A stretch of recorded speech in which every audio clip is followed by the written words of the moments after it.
मई के मंथ में इफोबिया मिली में ऐसा कौन सा वर्क करे, आप कहिए ना कि अप्रैल में ही, कि इस तरह का फ्लावरिंग हो। तो चलिए, मेरी आज की टॉपिक है कि इफोबिया मिली का कैसे देखभाल करें कि हम लोग को मानसून के पहले तक भरपूर फ्लावरिंग हो और कुछ इस तरह हो कि पत्ते ना दिखे, सिर्फ फ्लावरिंग हो। चलिए मैं स्टार्ट करती हूँ। हेलो फ्रेंड्स, मैं मधु झारखंड से। देखिए, मैं आज आपको अपने इफोबिया मिली का प्लांट दिखा रही हूँ। देखिए, ये जितने भी इफोबिया मिली यहाँ पे आप देख रहे हैं ना, ये सारा मेरा कटिंग से लगा हुआ। और इसके जो मदर प्लांट है ना, वो मेरे ग्राउंड फ्लोर में है। मैं कभी उनको दिखाऊँ, वो बड़ा सा है, उसी का कटिंग ले लेके मैं इसको की हूँ और इसको मैं अपने छत पर रखी हूँ।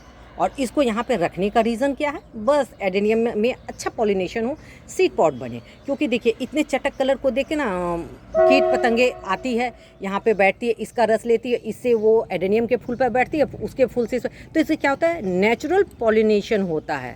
नेचुरल पॉलिनेशन, तो मुझे हैंड पॉलिनेशन करने की आवश्यकता नहीं पड़ती है।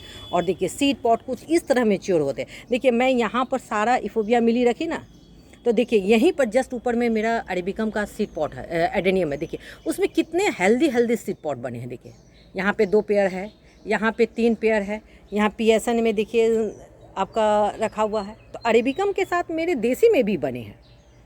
तो ऐसा कैसे होता है कि इस तरह का फ्लावरिंग दे इफोबिया में। मैं चलिए स्टार्ट करती हूँ। सबसे पहले इसका पॉटिंग मीडिया, मैंने ऐसा कौन सा पॉटिंग मीडिया या आप लोग ऐसा कौन सा यूज़ करें। देखिए, जो आप मान के चलिए इफोबिया मिली है ना, ये एक सकुलेंट फैमिली का प्लांट है, तो इसको पानी कम चाहिए। तो ऐसा हम लोग को मिट्टी बनाना है पोरस कि पानी दे वो ड्रेन आउट हो जाए। हाँ, और साथ में न्यूट्रिएंट के साथ। तो मैं इसमें कुछ नहीं की हूँ, मैं इसमें एडेनियम का ही सॉइल मीडिया डाली हूँ, यानी पॉटिंग मीडिया। मतलब इसमें सॉइल नहीं के बराबर है, कम है। अगर मैं क्या की हूँ, पॉटिंग मीडिया दी हूँ एडेनियम का, लेकिन ऊपर से 2 इंच मैं फिर करीब इस पॉट के ऊपर से 2 इंच मैं मिट्टी का लेयर डाली हूँ। यानी जब मैं पॉटिंग देती हूँ थोड़ा सा ही मिट्टी भींगता है, बाकी वो तो नीचे आपका एडेनियम का पॉटिंग मीडिया है, तो पानी ड्रेन आउट हो जाता है। तो फ्लावरिंग कुछ इस तरह का होता है। देखिए क्या कहता है, इफोबिया मिली को ना पानी होल्ड पसंद नहीं। फर्स्ट तो मैं बोली क्या कहता है इसका पॉटिंग मीडिया।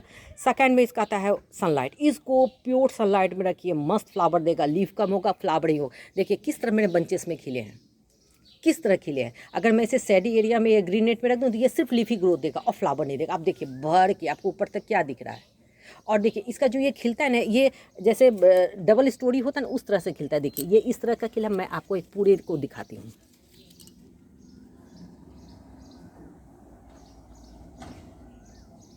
देखिए यहाँ से है, देखिए ये कैसे स्टोरी में खिला है। देखिए देखिए ये ऊपर से स्टोरेज एक के ऊपर एक के ऊपर एक ऐसे खिला हुआ, बहुत ही खूबसूरत लगता है। देखिए तो इस तरह का खिलने में इसका मैं तो बोली सबसे पहले इसका पॉटिंग मीडिया, सेकेंड मैं इसको सनलाइट बोल रही, इसको डायरेक्ट सनलाइट में रखिए। थर्ड इसका वाटरिंग। ये जब सकुलेंट फैमिली का प्लांट है ना, तो इसको पानी भर भर के मत दीजिए। जब पॉटिंग मीडिया सूखे तब पानी दीजिए। और पॉट के हिसाब से, जितना बड़ा पॉट उतना पानी, जितना छोटा पॉट उतना कम पानी। ये बात आप समझिए, मैं इफोबिया मिली नहीं, हर एक प्लांट के लिए कह रही हूँ। आप मान के चलिए बड़ा पॉट है तो उसको पानी की आवश्यकता ज़्यादा होगी नहीं, क्योंकि इतने उसमें बर्ड्स हैं, फ्लावर हैं, पत्तियाँ। लेकिन जब छोटा प्लांट है, अब पॉट में है, जैसे ये मेरे 4 इंची के पॉट में, अब मैं इसमें रोज़ पानी 1-1 लीटर दूँ तो क्या होगा, ये सड़ेगा ना। इसलिए मैं कहती हूँ पॉट के हिसाब से आपका पानी पड़ेगा, पॉटिंग मीडिया के हिसाब से आपका पानी पड़ेगा, आपने किस लोकेशन में रखा है उस हिसाब से पानी पड़े। अगर आप इसको पूरे धूप में रखें मेरे जैसे खुले छत पे, तो आपको अभी इस मई के मंथ में रोज़ पानी पड़ेगा। अल्टरनेट सॉरी, रोज़ पानी देना। हाँ, पानी कितना देना पॉट के हिसाब से, बस इतना दीजिए। और अगर मैं कहूँगी आपको अगर पानी में इतना भी नहीं समझ आ रहे हैं तो कुछ मत कीजिए, आप पॉट को फिल कर दीजिए जैसे मैं की हूँ। मैं अगर चाहूँ भी ना कि इसमें 1 लीटर पानी दे दूँ, देखिए मैं आपको दिखा रहा हूँ, अगर मैं चाहूँ भी ना कि इस पॉट में 1 लीटर पानी भर दूँ, नहीं जाएगा, क्योंकि मैंने इसे बस 1/2 इंची छोड़ा है, वो भी मैं स्टोन से भर दी हूँ। तो मैं पानी इसमें 100 ml भी नहीं जाएगा, मैं देती हूँ ये ऊपर से ही गिर जाता है, नीचे की आवश्यकता ही नहीं है कि पूरा। लेकिन अगर मैं ऊपर से पॉट 2 से 3 इंची खाली करूँगी तो मैं पानी भर दूँगी। शुरू में मैं भी यही करती थी, लेकिन अब मैं अपना क्या करती हूँ, मुझे जिसमें पानी कम ना उसको मैं पॉट को पूरा भर देती हूँ ऊपर फिल, बस 1/2 इंची का जगह छोड़ दी, इतना ही पानी देती हूँ कि बेचारा जितना जरूरत। अब बाकी अगर मैं एक्स्ट्रा पानी दे भी दी, क्योंकि मैं पाइप से देती हूँ, अगर एक्स्ट्रा पानी भी मैं दी भी ना तो वो ऊपर से ड्रेन आउट हो जाएगा। देखिए कुछ कुछ टिप है, अगर आप गार्डनिंग में कुछ कुछ टिप अपनाइएगा ना तो आपको बहुत अच्छा रिजल्ट है। थर्ड मैं कहूँगी, अगर आपका फ्लावर नहीं खिल रहा है इफोबिया में, क्या कीजिए, इसको इस तरह लीफी ग्रोथ मत लीजिए पूरा। देखिए जैसे बड़े बड़े पत्ते हो ना, उसको आप ऐसे हटा दीजिए। देखिए मेरे तो यहाँ फ्लावर बन रहे हैं। देखिए पहले ये ग्रीन कलर का होता है, उसके बाद ये रेड होता है। बड़े बड़े पत्ते को अब मतलब आप मान के चलिए कि प्लांट का आप 20% ही लीफ रखिए, बाकी को आप हटा दीजिए। मैं जब भी आती हूँ ना, मुझे टाइम मिलता है तो मैं ऐसे से इसका लीफ डिफॉल्ट करती हूँ। मैं इसका एडेनियम का, बोगनविला का, ये सबको लीफ अगर ज़्यादा दीजिएगा तो लीफी ग्रोथ करेगा, फ्लावरिंग आपका कम करेगा। इसलिए मैं कहती हूँ कुछ अगर हो तो ऐसे पत्ते हटा दीजिए। आप कहिएगा कि पत्ता हटा दिए तो खाना कहाँ से होगा, तो इसके इस कॉटेक्स, ये इफोबिया मिली का जो ये है ना, ये जो स्टेम, इसमें इसका पानी होल्ड है, इसका भोजन होल्ड है। देखिए यहाँ पे भी इसका फ्लावर बन रहा है, देखिए। और ये सब काम बहुत सावधानी से कीजिएगा। देखिए यहाँ पर भी इसका बन रहा है, पहले ग्रीन होता है और देखिए यहाँ से इसका रेड हो रहा है, ये पूरे को रेड करेगा। और इसको बहुत ध्यान से इसके जो ये कांटे होते हैं ना, ये बहुत नुकीले होते हैं, अगर हाथ में गड़ जाते हैं तो एकदम बहुत लगभग 8-10 दिन तक दर्द देता है। मेरा तो कितना कट जाता है, छिला जाता है, पता नहीं। मैं इसीलिए कह रही हूँ, जो कटीले प्लांट होते हैं उसको थोड़ा सा प्रिकॉशन ध्यान से समझ के, नहीं होता है तो आप ग्लव्स का यूज़ कीजिए। मुझे ग्लव्स में दिक्कत होता है इसलिए मैं हाथ से ही करती हूँ, चाहे वो कटे चाहे जो भी हो। देखिए ये हो गया, इसका भी आपको लीफी ग्रोथ ज़्यादा हो रहा है तो आप इसको हटा दीजिए। लीफ डिफॉल्ट करने से आपको फ्लावरिंग बहुत अच्छा होगा। देखिए मैं आपको सारे को दिखा रही हूँ। और पॉटिंग मीडिया इतना हल्का मैं बनाई हूँ ना, क्योंकि ये एडेनियम का पॉटिंग मीडिया, देखिए 3 से 4 इंची के पॉट में है। नेक्स्ट मैं कहूँगी इसमें फर्टिलाइज़र क्या देना है, मैं कुछ नहीं देती हूँ। पर मंथ इसमें 8 से 10 दाना, 4 से 5 दाना बस डीएपी का डाल देती हूँ। पॉट साइज़ के हिसाब से मैं डीएपी देती हूँ। मैं जैसे आपको रफली बताई ना कि अगर आपका पॉट 8 इंची का है ना तो आप उसमें 7 दाना डालिए, इंच से 1 से 2 दाना कम। मैं फिर कह रही हूँ, अगर आपका पॉट जितने भी इंच का उससे 1 से 2 दाना कम आप डीएपी का यूज़ कीजिए। अगर आप बिगनर हैं तो, मैं एक्सपर्ट को नहीं बोल रही, अगर आप बिगनर हैं तो आपका जितना इंची का पॉट है उससे 1 से 2 दाना कम, मतलब 8 इंची है तो 6 दाना, अगर 10 इंची है तो 8 दाना, इस तरह करके आप दीजिए। आपको इस तरह का फ्लावरिंग होगा इफोबिया मिली में। मैं हमेशा अपने सब में दिखाती हूँ। देखिए इसके यहाँ पे फ्लावर खिले बहुत खूबसूरत। ये इधर का फ्लावर मेरा नहीं दिख रहा है तो मैं क्या कर रही हूँ, इसके ऊपर के कुछ को मैं लीफ को डिफॉल्ट कर रही हूँ। अब मैं तब दिखाती हूँ आपको। एक तो देखिए फ्लावर की खूबसूरती भी आती है और एक्स्ट्रा न्यूट्रिएंट्स प्लांट का। देखिए मैं ऊपर के कुछ टिप को हटाई दे, देखिए इसके नीचे कितने सारे फिर एक राउंड सर्किल में इफोबिया मिली का ये बर्ड्स बन रहे। देखिए ये ग्रीन ग्रीन देख रहे हैं ना, पहले ये ग्रीन होता है, उसके बाद धीरे धीरे यहाँ से इसके बीच से यहाँ होते होते ये पूरा इस तरह का रेड होता है। देखिए इफोबिया मिली का बहुत कलर होता है, मेरे पास एक ये कलर है और एक इसकी ड्रॉप वेराइटी। देखिए ये रेड में, इसके पत्ते भी छोटे होते हैं और इसके फ्लावर भी छोटे होते हैं। देखिए मैं आपको उंगली से दिखाऊं तो मेरे एक उंगली का भी ये फ्लावर नहीं है, देखिए। लेकिन ये बहुत खूबसूरत होता है।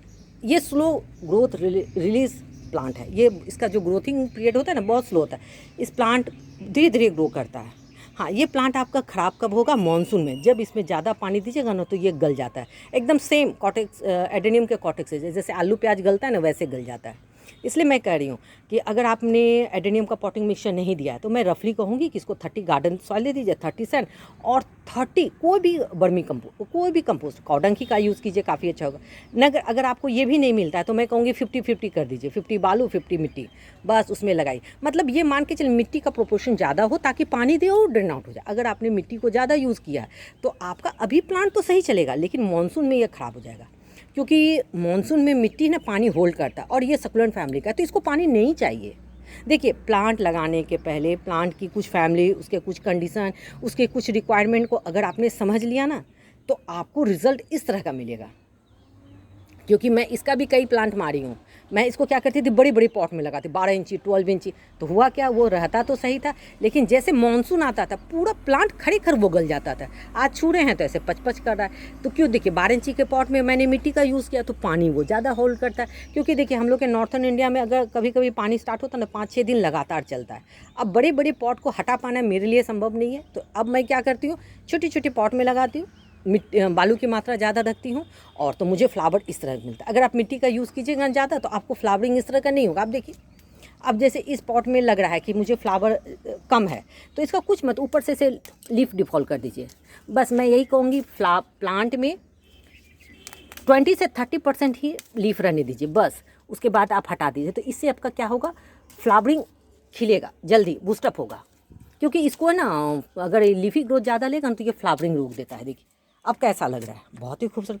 और इसमें मैं क्या करती हूँ, साथ में ना फोलिएज स्प्रे करती हूँ। जब मैं अपने एडेनियम में फोलिएज स्प्रे करती हूँ ना, यानी 052 34 19 ह्यूमिक एसिड माइक्रोन, मतलब कुछ भी, उसका एक स्प्रे मैं ये इफोबिया मिली में भी दे देती हूँ तो रिजल्ट मुझे काफ़ी अच्छा मिलता है। आप देखिए मैं आपको प्रूफ के साथ दिखा रही हूँ, ऐसा ना आपको लगे कि मैंने आपको वो गलत बोला है।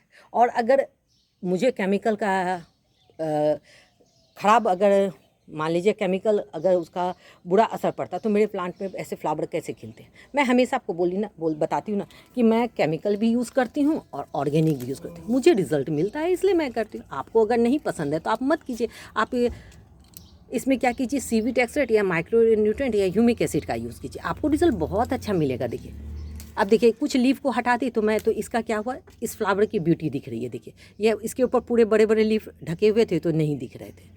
तो देखिए ये आप अपने सोच के हिसाब से आप अपने प्लांट को डेवलप कर सकते हैं। हाँ, मैं एक चीज़ कहूँगी कि जब प्लांट लगा रहे हैं ना तो थोड़ा सा उसके फर्टिलाइज़र, उसकी पॉटिंग मीडिया, उसके कल्चर, उसकी फैमिली, उसके एटमॉस्फेयर सबके कंडीशन को थोड़ा जानिए। तब क्या होगा, ना तो आपके गार्डन से प्लांट मरेगा और दूसरा भर भर के फ्लावरिंग।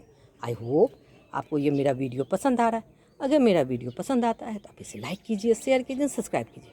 कल मैं फिर मिलती हूँ नेक्स्ट टॉपिक, नेक्स्ट वीडियो के साथ। तब तक के लिए बाय।